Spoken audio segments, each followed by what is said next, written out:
মোক মানে কাপোৰ কানি খুলি উলংঘ কৰিছে ৰাষ্ট্ৰীয় ঘাইপথত। আৰু সেই ৰাষ্ট্ৰীয় ঘাইপথত সেই ঘটনাটো ঘটি থকাৰ সময়ত মানে বহু লোক গাড়ীৰে পাৰ হৈ গৈছে। সেই সকলোখিনিয়ে মানে মোৰ ভিডিঅ' কৰিছে, ভিডিঅ' কৰি পেলাই হয়তো সেইটো ছ'চিয়েল মিডিয়াত এৰি দিছে প্ৰায়খিনিয়ে।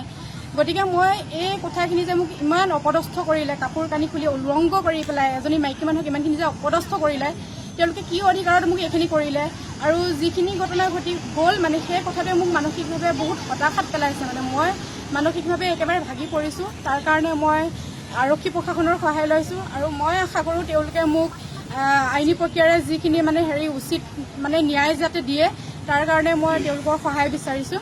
আৰু মই নামখিনি ক'বলৈ ওলাইছোঁ। হৰকান্ত চায়েঙীয়া, তেওঁৰ তত্বাৱধানত মানে সকলোখিনি ওলাই আহিছে। হৰকান্ত চায়েঙীয়া, তাৰপিছত আছিলে তুলসী পায়েং আৰু পাপলু পায়েং আৰু টুটু কামান, তাৰপিছত আছিলে এগৰাকীৰ নাম জেৰিফা কামান। এই মানুহকেইজনক যাতে মোৰ মানে ইমানেই মই মানসিকভাৱে হাৰাশাস্তিত ভুগি আছোঁ, আপোনালোকে মোক যাতে উচিত ন্যায় দিয়ে তাৰ বাবে মই আপোনালোকৰ ওচৰত ৰিকুৱেষ্ট কৰিছোঁ। আৰু সেয়াই আজি মোৰ লগত হৈছে, কাইলৈ আৰু বেলেগৰ লগত হ'ব।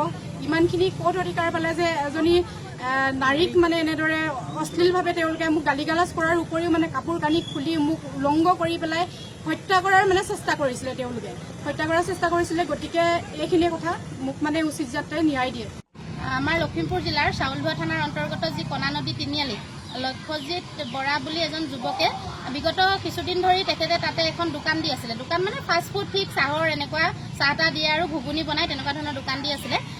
তাতে মানে তেখেতে দোকানখন যিহেতু তেওঁৰ অলপ জৰাজীৰ্ণ হৈছিলে, গতিকে তেখেতে তাৰ পিছফালে যিহেতু মাটিটো চৰকাৰী মাটি দেই, তাত সেই মাটিটো কাৰো দখলত নাই বা মাটিটো কাৰো নহয়, তাতে দোকানখন তেওঁ দিবলৈ যাওঁতে মানে আৰু বাঁহৰ দুটামান ফুটি ফুটি অকণমান দোকানখন ভাল কৰি মেৰামতি কৰিবলৈ লওঁতেই কালি কি কৰিলে, ওচৰৰে কণা নদীৰ মানে ওচৰ পাজৰ কেইজনমান, এজন আমি বিশেষ জনপ্ৰতিনিধি বুলিও জানিছোঁ আৰু এজনে কিবা CSP এটা চলাই বোলে জানিছোঁ। তেখেতলোক খুব মানে সমাজত পৰিচিত ব্যক্তি আৰু তেখেতলোকৰ নেতৃত্বত কেইগৰাকীমান মহিলাই আহি কোনো কথা নাই বতৰা নাই দোকানখন ভাঙিছে বাৰু সেইটো প্ৰশাসনে বিচাৰ কৰিব, প্ৰশাসনৰ আওতাত আছে, সেইটো আমাৰ চাৰ্কুল অফিচাৰে ক'ব যে মাটিটো কাৰ কোনে ল'ব, সেইটো আমাৰ কথা ক'ব লগা নাই। কিন্তু লক্ষ্যজিৎ বৰাৰ পত্নীক তেওঁলোকে ৰাজহুৱা স্থানত, এই আমাৰ 15 নং ৰাষ্ট্ৰীয় ঘাইপথৰ কিনাৰত কাষত তেখেতলোকে সম্পূৰ্ণ দিনৰ পোহৰত প্ৰায় 2:30টাৰ পৰা 3টাৰ ভিতৰত কাপোৰ কানি খুলি সম্পূৰ্ণ উলংঘ কৰি দিলে। আৰু এই কাজিয়াৰ সূত্ৰপাত হৈছে কিন্তু দোকানখনৰ পৰা। আমি সেইটো ক'বলৈ নাযাওঁ, যদি দোকানখনৰ মাটিটো লক্ষ্যজিৎ বৰাই নেপায়ো, তাৰ কাৰণে যদি লক্ষ্যজিৎ বৰাই দুৰ্নীতি কৰিছে তেওঁ জেললৈও যাওক, আমাৰ ক'ব লগা তাত কথা নাই।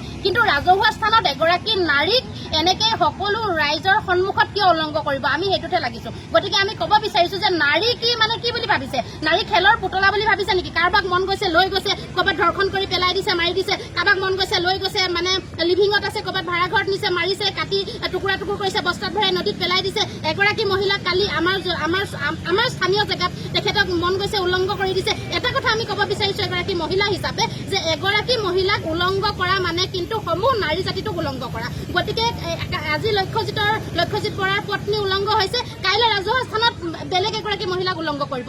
গতিকে আমি এইটো কথা ক'ব বিচাৰিছো, যিহেতু আইন তেওঁলোকে হাতত তুলি ল'ব নালাগে, এইটো মানৱ সেৱাৰ যিটো তেওঁলোকে আইন আছে সেই আইন উলংঘা কৰিছে। গতিকে যিকেইজন ব্যক্তিৰ নেতৃত্বত যিকেইগৰাকী মহিলাই মানে তেওঁলোকে আইন হাতত তুলি এগৰাকী মহিলাক ৰাজপথত উলংঘ কৰিছে, সেইকেইগৰাকী মহিলাক কিন্তু আমাৰ আইন প্ৰশাসনে দৃষ্টান্তমূলক শাস্তি দিয়ক, যাতে অকল বেটী বচাও বেটী পঢ়াও শ্লোগানতে আমি সীমাবদ্ধ নাৰাখি এগৰাকী নাৰীক সন্মান কৰিবলৈ শিকিব লাগিব। আৰু নাৰীৰ অবিহনে যে এখন সমাজ কেনেকে পৰিচালিত হ'ব আমাৰ সকলোৱে জানে। গতিকে মহিলাগৰাকী যিগৰাকী মহিলাৰ ওপৰত এইটো কালি অমানৱীয় ঘটনা বুলি ক'ব লাগিব, পশুসুলভ ঘটনা বুলি ক'ব লাগিব।